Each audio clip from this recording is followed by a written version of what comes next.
In this video, I'm going to show you how to DVR your shows on YouTube TV so you never miss your favorite content. It's easy and works across all your devices. If you're new to YouTube TV, one of its best features is the unlimited cloud DVR. No extra fees, no storage limits, just full control over what you watch and when. Let me walk you through how it works.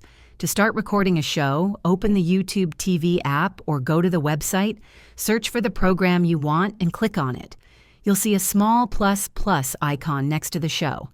Tap that and boom, it's added to your DVR.